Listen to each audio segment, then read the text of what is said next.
Hi అండి. అందరూ బాగున్నారా? మేమైతే చాలా బాగున్నామండి. ఒకరు కామెంట్‌లో అడిగారండి మొన్న. వాళ్ళు కొత్తగా హోటల్ స్టార్ట్ చేయాలనుకుంటున్నాం. ఎలా స్టార్ట్ చేయాలో చెప్పక్క అనేసి. ఎలా స్టార్ట్ చేయాలనేది నా వీడియోస్‌లో అయితే నేను చాలా వీడియోస్‌లో అయితే చెప్పానండి. మేము ఎలా స్టార్ట్ చేసామనేది.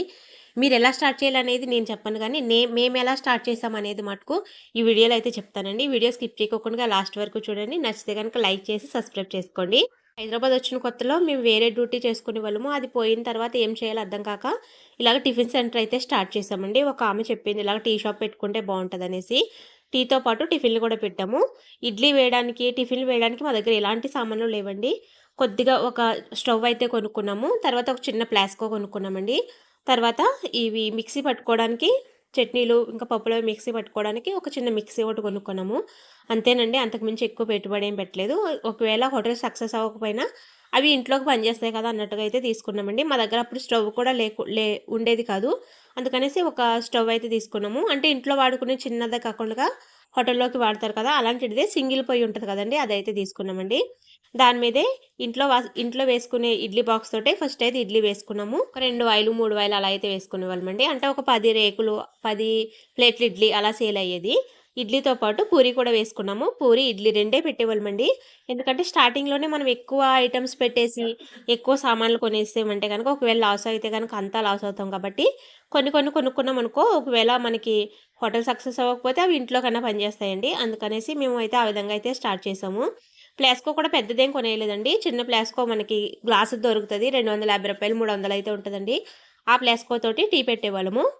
తర్వాత ఇడ్లీ ఇవి వేసుకొని సేల్ చేయడానికి కూడా మేము చిన్న చెక్క బల్ల లాంటిది సెకండ్ హ్యాండ్‌లోది ఒకటి దొరికితే రూ. 100 అప్పుడు తీసుకున్నామండి. దాని మీదే చాన్నాళ్ళైతే గడిపేసాము. తర్వాత అది వంగిపోయి ఇరిగిపోతుందనేసి అది తీసేసి తర్వాత సిమెంట్ తోటయితే కట్టించుకున్నామండి. కొత్తగా స్టార్ట్ చేయాలనుకునేటప్పుడు ఎక్కువ పెట్టుబడి కాకుండా అన్ని ఐటెమ్స్ కాదండి. కొన్ని ఐటెమ్స్ ఒక దోస గాని, లేతే ఇడ్లీ పూరి అలాగ 2, 3 ఐటెమ్స్ వేసుకొని స్టార్ట్ చేయండి. తర్వాత ఒక్కొక్కటి పెంచుకుంటూ వెళ్ళండి. ఇప్పుడు వారధి ఫార్మ్స్ టిఫిన్స్ చూసారో లేదో నేనైతే ఆ వీడియోస్ అయితే చూస్తూ ఉంటానండి. ఆమె అయితే స్టార్టింగ్‌లో దోస ఒక్కటే వేసేది. దోసలోనే 2, 3 రకాల దోసలైతే వేసేదండి. దోస పెనం ఒకటే తీసుకొని. తర్వాత ఒక్కొక్క ఐటెమ్ తను కూడా ఇప్పుడు పెంచుకుంటూ వచ్చింది. ఇప్పుడు పూరి, ఇడ్లీ అవి కూడా వేస్తున్నారు. ఎవరైనా సరే హోటల్‌లో కొత్తగా స్టార్ట్ చేసేవాళ్ళు ఆ విధంగా స్టార్ట్ చేస్తే గనక బావుంటుందండి. అన్నీ ఒకసారి కొనుక్కోకుండా ఉంటే గనక బావుంటుంది. తర్వాత మళ్ళీ మాకు హోటల్‌లోకి సింగిల్ పొయ్యి సరిపోతలేదనేసి ఇలాగ డబుల్ పొయ్యి ఉన్నది ఒకటి తీసుకున్నామండి.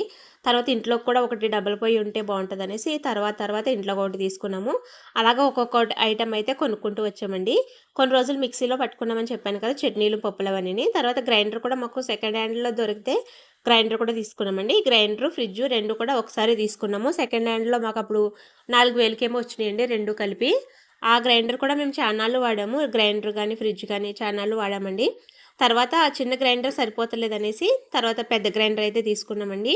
ఫస్ట్ మేము తీసుకున్న గ్రైండరు 1 లీటర్‌దండది. చాలా చిన్నదది. తర్వాత మేము తీసుకున్నది 3 లీటర్లదయితే తీసుకున్నామండి. ఇప్పుడు కూడా 3 లీటర్లే వాడుతున్నాము. అంతకంటే పెద్దయి కూడా ఉంటాయండి. కాకపోతే దాంట్లో మధ్యలో హ్మ్, రుబ్బు రుబ్బేది మనకి రాయి ఉంటది కదా! అది బరువుంటది. అవి పప్పు తీసేటప్పుడు అయ్యి మనకి ఇబ్బందవుతదనేసి మేము 3 లీటర్లదయితే తీసుకున్నామండి. అదంటే వెయిటు కొంచెం తక్కువగా ఉంటది. తీసుకోవడానికి బావుంటదనేసి. హోటల్ సామాన్లు మనకి సెకండ్ హ్యాండ్‌లో కూడా దొరుకుతాయండి. హైదరాబాద్‌లో ఉండేవాళ్ళైతే బేగం బజార్‌లో దొరుకుతాయి. అలాగే మీరుండే ఏరియాలో ఏదో ఒక సిటీలో అయితే మనకి హోటల్‌కి సంబంధించిన సామాన్లన్నీ కూడా ఒకటే ఏరియాలో దొరుకుతాయండి. అక్కడికెళ్ళి మీరు సెకండ్ హ్యాండ్‌లు కావాలితే సెకండ్ హ్యాండ్‌లు తెచ్చుకోవచ్చు. కొత్తయి కావాలితే కొత్తయి కూడా తెచ్చుకోవచ్చండి. లేదంటే మీరు ఎవరైనా కొంచెం తెలిసిన హోటల్స్ వాళ్ళని అడిగితే గనక వాళ్ళకి తెలుస్తదండి. ఎవరైనా హోటల్ తీసేసి చెప్తారండి వాళ్ళకి సామాన్లున్నాయి ఏమన్నా తీసుకుంటారనేసి అడుగుతా ఉంటారు.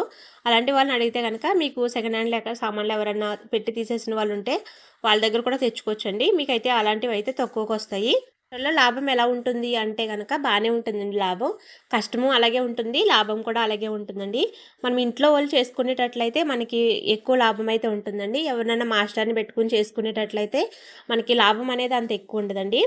మనకి ఎక్కువ వ్యాపారం పెరుగుతూ ఉంటే గనక అలాంటప్పుడు మాస్టర్‌ని పెట్టుకున్నా గానీ, మనకి లాభం అనేది బావుంటుంది. వ్యాపారం తక్కువున్నప్పుడు మాస్టర్‌ని పెట్టుకున్నా గానీ, మాస్టర్‌కివ్వాలి, అక్కడ రెంట్‌లు కట్టుకోవాలి, ఇవన్నీ చేసుకోవాలి కాబట్టి మనకి లాభం అనేది తక్కువుంటుంది. కాబట్టి ముందు మీరు ఎక్కడైనా సరే ఒక హోటల్‌లో ఒక వారం రోజుల పాటు కొంచెం వర్క్ నేర్చుకుంటే గనక మీకు కూడా చాలా బావుంటుందండి. అంటే మాస్టర్‌ని పెట్టుకున్నా సరే మీరు కూడా మీ మాస్టర్ రాకపోయినా సరే మీరు సొంతంగా పని జేసుకునేటట్టుగా ఉండాలండి. ఆ విధంగా అయితేనే వ్యాపారం నడుస్తుంది. ఎందుకంటే మాస్టర్‌ని పెట్టుకున్నా గానీ ఆయన ఎప్పుడు మానేస్తాడో తెలీదు కదా! అందుకనేసి మనకి చేతిలో వర్క్ అయితే వచ్చుండాలండి హోటల్ పెట్టామంటేని. అలాగైతేనే మనకి లాస్ కాకుండా ఉంటాము. పిండిలవన్నీ రుబ్బుకున్న తర్వాత మాస్టర్ మానేసామనుకో మళ్ళీ అవన్నీ కూడా వేస్ట్ అవుతాయి గదా! అందుకనేసి మనకి ఖచ్చితంగా పనైతే వచ్చుండాలండి. స్టార్టింగ్‌లో దోసలు వేసేవాళ్ళం కాదు. తర్వాత అయితే దోసల పెంకు కొనుక్కొని దోసలేస్తున్నామండి. స్టార్టింగ్‌లో ఇడ్లీ, పూరి వేసేవాళ్ళని చెప్పాను కదా! ఇడ్లీ, పూరి వేసుకుంటూనే మనం ఎలాగో అదే కడాయిలో వేస్తాం కాబట్టి మైసూర్ బోండా, ఇంకా వడ కూడా వేసుకోవచ్చు.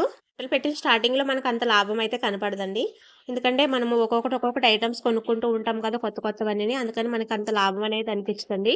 కానీ మనము పెట్టిన వెంటనే మనకి లాభం రావట్లేదనేసి హోటల్ తీసేయకోకుండా ఎలాగా లాభమొస్తది, దేంట్లో లాభమొస్తదనేదైతే చూసుకోవాలండి. మనము పెట్టే హోటల్ కూడా మంచి ప్లేస్ అయ్యి ఉండాలండి. జనం ఎక్కువ రావాలి. ఏదన్నా రోడ్డు పక్కల గాని, లేదా ఎక్కువ లేబర్ పని ఎక్కువ నడుస్తూ ఉంటది కదా! అలాంటి చోట గాని పెడితే గనక కాలేజీల దగ్గర, స్కూల్ దగ్గర పెడితే గనక మనకి హోటల్ బిజినెస్ అనేది లాగుతుందండి. అలాంటి చోట ఎక్కువ ఉదయం టిఫిన్‌లు, చాయలు ఇలాంటివన్నీ కూడా ఎళ్తాయి కదా! ఈ వీడియో మీకు నచ్చిందనుకుంటున్నాను. నచ్చితే